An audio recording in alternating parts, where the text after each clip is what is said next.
Assalamualaikum warahmatullahi wabarakatuh. How are you all? We are Yurika Resti Rahmawati, Juhariah Nawanghamukti, Syafitri Dwi Kirani, and Rinda Ariskia Trisnarini from the 6th group will be delivered our material Code of Ethics for Interpreting. The first material will be delivered by me. Okay, the first code ethic is confidentiality. The interpreter doesn't disclose private or proprietary information learned during the execution of his or her professional duties, except where disclosure is required by institutional regulation or by law. Interpreter also need to earn the trust of everyone involved in the delivery of a service. They too must observe confidentiality. Jadi penerjemah tidak mengungkapkan informasi pribadi atau hak milik yang dipelajari selama pelaksanaan tugasnya, kecuali jika pengungkapan tersebut diwajibkan oleh peraturan kelembagaan atau oleh hukum. Penerjemah juga harus mendapatkan kepercayaan diri dari semua yang terlibat dalam penyampaian layanan. Mereka harus menjaga kerahasiaan. Dan to observe confidentiality before, during, and after the interpreted encounter, the interpreter should first use professional distraction to avoid sharing personal information disclosed by participant, even when the information was disclosed at a public event. The second is honor confidentiality indefinitely. Contohnya, Zere menjadi penerjemah untuk pencari suaka yang kehilangan kasusnya dan dideportasi ke tanah airnya. Nah, meskipun teman-teman si Zere ini bertanya-tanya apa yang terjadi pada orang ini, tetapi Zere tidak pernah dan tidak akan memberitahu siapapun tentang deportasi tersebut. The next is take additional step to maintain confidentiality when information pertaining to an interpreted session is shared with other parties. Contohnya, Zere sering mengajukan laporan wajib tentang penugasan melalui sarana elektronik. Nah, oleh karena itu, dia menyiapkan perlindungan kata sandi yang kuat untuk komputer, telepon, dan emailnya untuk memastikan privasi pengguna layanan tersebut. And the next is not disclose private information unless one of 4 conditions pertain. The first one is the service user has given explicit permission for disclosure of that information. And the next is the allow statutes, legal recruitment, or workplace recruitment compels the interpreter to disclose otherwise confidential information. The next is the interpreter has seek an agency or interagency confidentiality agreement. And the last is the information disclosed is relevant for the service being provided and or the service user health, well-being, or safety.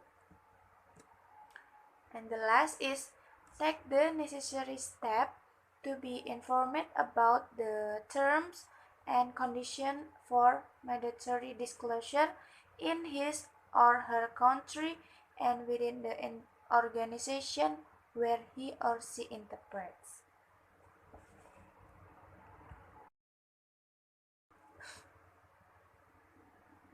The next code ethic is accuracy. The interpreter strives to interpret every message without omission, addition, distortions, or any other change to the original message. Accuracy in interpreting is critical for effective service delivery and for the intended outcome of the communication process. That said, even though accuracy is essential, the interpreter cannot always be sure to have achieve it. Okay, to strive for accuracy before, during, and after the interpreted encounter, the interpreter should. The first one is interpret everything, include vulgar language and nonsensical statement. And the next, makes every effort to maintain the style, tone, and register of the speaker. Contohnya, ketika seorang perwakilan imigrasi menggunakan kosakata teknis yang menurut si penerjemah ini mungkin tidak dapat dipahami oleh pendengar atau pengguna jasanya, si penerjemah tidak menyederhanakan istilah tersebut. Sebaliknya, dia memberitahu kepada kedua belah pihak bahwa istilah teknis ini dapat menyebabkan kesalahpahaman. The third is correct interpreting errors during or after the interpreted session, whether orally or in writing. And the fourth is interpret in the mode that enables the greatest clarity and accuracy with the least distraction. Contohnya, selama sesi antara terapis dan korban penyiksaan, Zaire si penerjemah ini melakukan penerjemahan berturut-turut sampai korban menjadi emosional dan mulai berbicara dengan sangat cepat. Kemudian, Zaire beralih lagi ke mode simultan untuk menghindari interupsi. Okay, the next code of ethics will be delivered by Juhariah Nawang Hamukti. The next code of ethics is impartiality. The interpreter refrains from allowing personal belief to manifest in his or her professional conduct, especially when rendering the content and tone of the message. Impartiality dalam bahasa Indonesia itu berarti ketidakberpihakan, di mana interpreter menahan diri dari membiarkan keyakinan pribadi terwujud dalam perilaku profesionalnya, terutama saat menyampaikan isi dan nada pesan. Applying impartiality means avoiding taking sides based on personal preferences. Jadi menerapkan ketidakberpihakan berarti menghindari memihak berdasarkan preferensi pribadi. Dalam interpreting, interpreter itu selalu menjadi perantara. Justru karena interpreter bekerja sebagai perantara dalam proses penyampaian layanan, ia harus berusaha menjaga sikap yang sama terhadap semua speaker. To show impartiality before, during, and after the interpreted encounter, the interpreter should, the first one, refrain from taking sides during the interpreter, menghindari memihak selama sesi interpreting, avoid offering opinions or advice even when requested to do so, menghindari memberikan pendapat atau nasihat bahkan ketika diminta sekalipun. The third, when interpreting, let his or her tone of voice, body language, and demeanor reflect the speaker's feeling, not the interpreter's. Selama sesi interpreting, nada bicara, body language, dan demeanor seorang interpreter itu harus menggambarkan perasaan si speaker, bukan perasaan interpreter itu sendiri. The next, consider declining or withdrawing from an assignment if her or his faith, ethnic group, tribal, political, or other affiliation may be perceived as unduly influencing her or his impartiality. Interpreter itu harus mempertimbangkan untuk menolak atau menarik diri dari tugas jika keyakinannya, kelompok etnis, suku, politik, atau afiliasi lainnya dapat dianggap terlalu mempengaruhi dirinya dan juga ketidakberpihakannya. Misalnya yang ada pada contoh, selama sesi interpreting, Ana itu dituduh seorang pengguna jasa berprasangka buruk terhadap agama orang tersebut. Ana menyatakan bahwa dia diharuskan untuk bertindak tidak memihak dan dia juga menawarkan untuk mundur jika kehadirannya itu mengganggu kenyamanan pengguna layanan tersebut.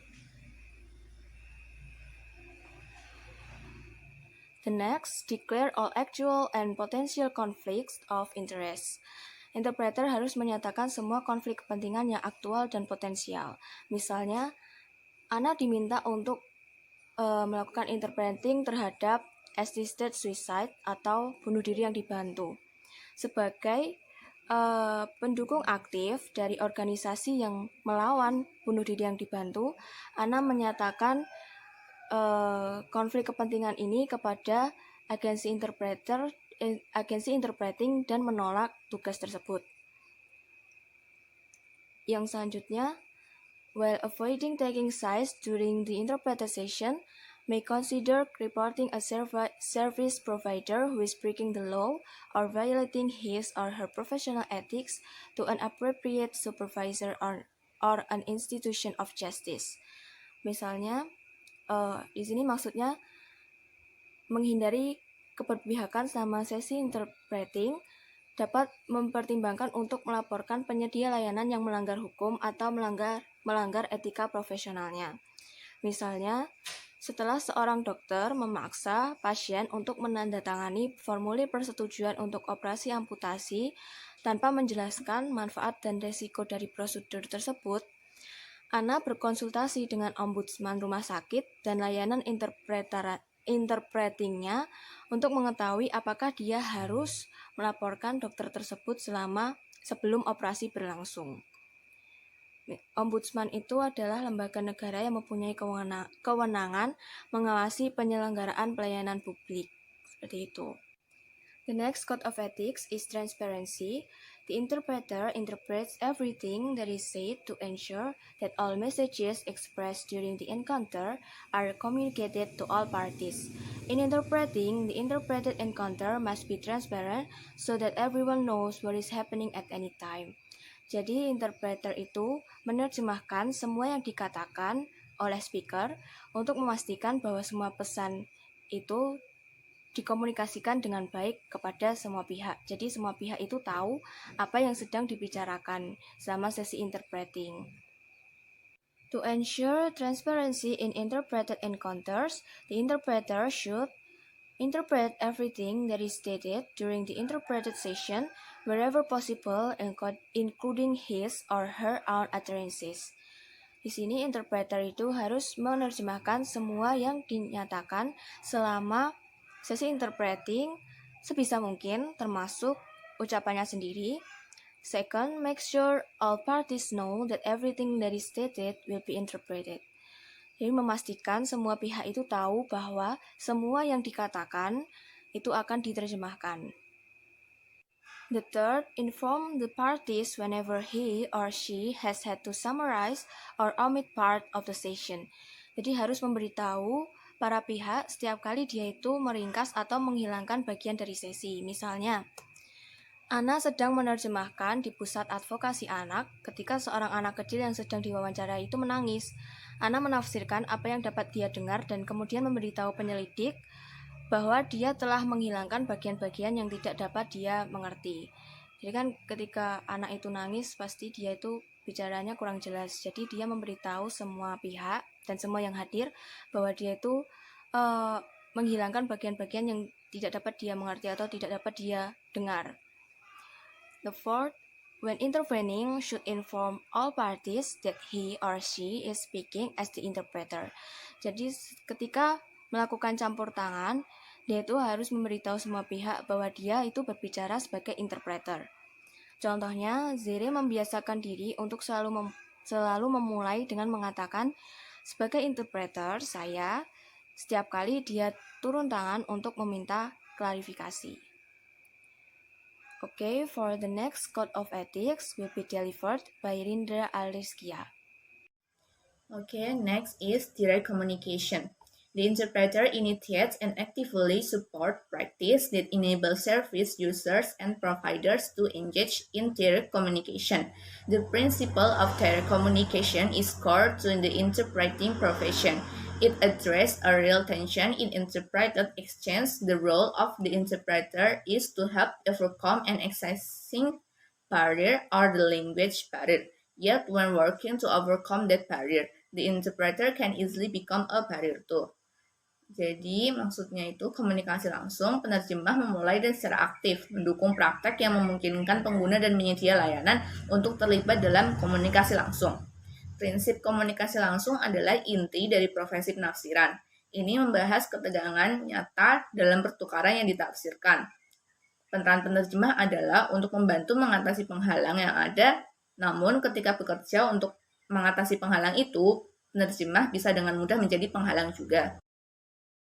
To promote direct communication in interpreted encoders, the interpreter should first refrain from becoming an active participant in the communication and should intervene only when a major barrier to communication emerges. Nomor satu, penerjemah harus menahan diri untuk tidak menjadi peserta aktif dalam komunikasi dan harus melakukan intervensi hanya jika hambatan utama untuk komunikasi itu muncul. And second, make every effort to ensure that all parties communicate directly with each other and not the interpreter. Penerjemah harus melakukan segala upaya untuk memastikan bahwa semua pihak berkomunikasi secara langsung satu sama lain dan bukan dengan penerjemah. Contohnya, setiap kali penyedia layanan melihat atau berbicara dengan Zere, dia akan melirik buku catatannya dan mengarahkan tangannya ke arah pengguna layanan. And the third, remain attentive to possible misunderstanding. Penerjemah harus tetap memperhatikan kemungkinan kesalahpahaman. Contohnya, selama pertemuan orang tua, guru, Zere memahami dan menafsirkan dari guru bahwa orang tua menolak membawa putrinya ke kegiatan setelah sekolah. Padahal sebenarnya mereka tidak bisa mengemudi. Begitu Zere menyadari kesalahpahamannya, dia langsung mengklarifikasinya. Fourth, whenever necessary, offer professional guidance on how to support direct communication. Penerjemah harus, bila perlu, menawarkan panduan profesional tentang bagaimana mendukung komunikasi langsung. Next is professional boundaries. The interpreter should maintain professional boundaries both during and outside the interpreter encounter. Professional boundaries are a relevant concept for all those who work in the helping and healing professions such as nurses, teachers, and social workers. These professions require establishing some kind of rapport with service users. However, when a professional becomes personally involved with service users, negative outcomes are a common consequence, including occupational burnout. Maksudnya, batasan profesional itu penerjemah harus menjaga batasan profesional, baik selama dan di luar perjumpaan yang ditafsirkan. Batasan profesional adalah perhatian yang relevan bagi semua orang yang bekerja dalam profesi membantu dan menyembuhkan, seperti perawat, guru, dan pekerja sosial. Profesi ini membutuhkan hubungan dengan pengguna jasa. Namun, ketika seorang profesional secara pribadi terlibat dengan pengguna layanan, hasil negatif adalah konsekuensi yang umum, termasuk kelelahan dalam bekerja. To respect professional boundaries before, during, and after the interpreted encounter, the interpreter should first limit his or her assistant to facilitating communication and refrain from engaging in other types of assistance or support, even when requested to do so. Jadi, penerjemah harus membatasi bantuannya untuk memfasilitasi komunikasi dan menahan diri untuk tidak terlibat dalam jenis bantuan atau dukungan lain, bahkan ketika diminta untuk melakukannya oleh pengguna atau penyedia layanan. Contohnya, seorang resepsionis meminta Ana untuk mengisi formulir riwayat kesehatan pasien dengan pasien tersebut. Ana menawarkan untuk melihat terjemahan formulir di depan penyedia layanan yang memenuhi syarat sehingga pasien dan penyedia dapat mengisinya. Second, the interpreter who simultaneously holds other professional or voluntary responsibilities should, during the interpreted session, limit his or her role to interpreting even when requested to perform additional tasks. Jadi, penerjemah yang secara bersamaan memegang tanggung jawab profesional atau sukarela lainnya harus selama sesi penerjemahan membatasi perannya pada penerjemahan. Bahkan ketika diminta untuk melakukan tugas tambahan. Contohnya, Zere adalah pekerja kasus pengungsi paruh waktu, tetapi tidak pernah menafsirkan dan bertindak sebagai pekerja kasus dalam pertemuan yang sama. And the third, wherever feasible, avoid personal, business, or romantic engagement with the service users. Penerjemah harus tidak memungkinkan menghindari pertemuan secara pribadi, bisnis, pertunangan romantis dengan pengguna jasa. The next code etik will be referred by Yurika Resti Rahmawati. Alright, next, intercultural communication. The interpreter intervenes to interpret meaningful communication across cultural differences only when necessary for clear communication and without articulating the interpreter's beliefs or speculations about any of the party's culture. Jadi seorang interpreter itu harus turut campur dalam komunikasi bermakna antara perbedaan budaya hanya ketika dibutuhkan untuk komunikasi yang jelas dan tanpa mengartikulasikan keyakinan atau spekulasi interpreter tentang budaya pihak manapun. To support intercultural communication in interpreter encounters, the interpreter should first point out the cultural differences that service user or service provider have not identified themselves when they appear to be barriers to meaningful communication. Jadi, seorang interpreter itu menunjukkan perbedaan budaya yang belum diidentifikasi oleh pengguna layanan maupun penyedia layanan ketika mereka itu tampaknya menjadi penghalang untuk komunikasi yang bermakna. For example, perwakilan imigrasi tidak menyadari bahwa penggunaan budaya atas nama belakang klien dapat membahayakan kasus. Zara sebagai seorang interpreter di sini itu menunjukkan kemungkinan kesalahpahaman tentang praktik penamaan terkait nama belakang orang tua. Next, refrain from providing cultural explanations and instead direct parties to seek relevant cultural information from each other. Third, show respect for all parties while interpreting and when identifying and pointing out cultural differences and misunderstanding. Fourth, never make statement about the service user or the service provider cultural beliefs or intention. And last, provide his or her explanation of the cultural differences or cultural misunderstanding only when such misunderstanding does not appear to be resolvable by the parties themselves and is likely to jeopardize service users' health or safety or to jeopardize public safety. Jadi, seorang interpreter itu harus memberikan penjelasan tentang perbedaan budaya atau kesalahpahaman budaya hanya jika kesalahpahaman tersebut itu tampaknya tidak dapat diselesaikan oleh pihak itu sendiri. Dan kemungkinan besar itu membahayakan kesehatan dan keselamatan pengguna layanan atau membahayakan keselamatan. For example, seorang pasien itu menolak tes darah tanpa menyebutkan keyakinan budayanya bahwa jiwanya dapat terluka jika darah diambil dari dirinya. Zara sebagai seorang interpreter ini memperingatkan kedua belah pihak tentang kemungkinan kesalahpahaman budaya tentang konsekuensi pengambilan darah. Nah, ketika dokter tidak meminta klarifikasi tentang hal itu, Zara menasihati kedua belah pihak bahwa penolakan pasien mungkin terkait dengan keyakinan tentang konsekuensi yang berpotensi fatal jika diambil darahnya. Next, professional conduct. The interpreter's conduct should reflect the highest standard of the profession by showing adherence to professional ethics and best practices. The work environment often shapes professional conduct. Jadi, perilaku seorang interpreter itu harus mencerminkan standar tertinggi profesi dengan menunjukkan kepatuhan dan pada etika profesional dan praktik terbaik. Lingkungan kerja itu seringkali membentuk perilaku profesional. Rumah sakit, sekolah, pabrik, dan peternakan adalah contoh pengaturan kerja, di mana aturan eksplisit dan implisit itu mengatur aktivitas profesional untuk memastikan keselamatan dan efisiensi. To show professional conduct before, during, and after the interpreted encounter, the interpreter should first arrive at the interpreting assignment prepared and on time. Second, adopt a dress code appropriate for both professional interpreters and the setting where the assignment takes place. Third, display a respectful demeanor that blends professionalism and warmth for all parties present. Jadi yang ini tuh, interpreter itu harus menunjukkan sikap hormat yang menyeimbangkan profesionalisme dan juga keramahnya untuk semua pihak yang hadir. For example, Anna decided to make conscious efforts to show equal respect for both service user and provider in her posture, tone of voice, and general conduct. Anna memutuskan untuk melakukan upaya sadar untuk menunjukkan rasa hormat yang sama bagi pengguna dan penyedia layanan dalam postur, nada suara, dan tingkah lakunya secara umum. Fourth, make sure that the condition of the working environment support quality interpreting and should politely request any necessary adaptation. Jadi, interpreter itu harus memastikan bahwa kondisi lingkungan kerjanya itu mendukung kualitas penerjemahan dan harus dengan sopan meminta adaptasi yang diperlukan. For example, in a refugee resettlement center, the family group kept interrupting each other, making it impossible for Zara to interpret accurately. He politely requests all parties to take turns speaking. Di pusat penampungan pengungsi, sebuah kelompok keluarga itu terus menyela satu sama lain, sehingga tidak mungkin bagi Zara, interpreter di sini itu untuk menafsirkan secara akurat. Dia dengan sopan meminta semua pihak itu untuk bergiliran berbicara.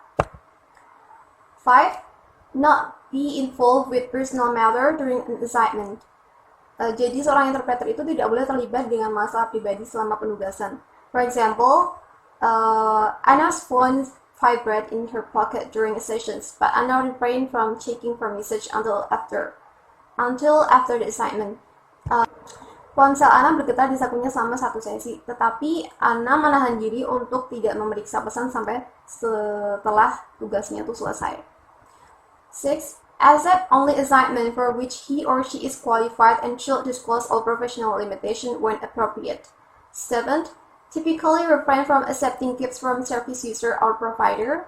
8. Should not seek new business opportunity for his or her own benefit while on assignment.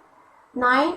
May accept a new business opportunity offered during an assignment only with formal approval from the first assigning organization. The last, engage in activities that initiated that advance his or her professional development. For example, to improve her performance and increase her knowledge of interpreting, Anna joined her local professional interpreters and association, took several advanced training courses online, and attended conferences. She also asked for advice and feedback from older interpreter. Jadi, untuk meningkatkan kinerjanya dan menambah pengetahuan tentang penerjemahannya itu, Anna bergabung dengan asosiasi penerjemahan profesional lokalnya, mengambil beberapa kursus pelatihan lanjutan online, dan menghadiri konferensi. Ia juga meminta saran dan masukan dari penerjemah lain. I think that's all for us. Thank you for your attention. And if you have any question related to this material, you might write down on the WhatsApp group and we will discuss it together. Thank you. Wassalamualaikum warahmatullahi wabarakatuh.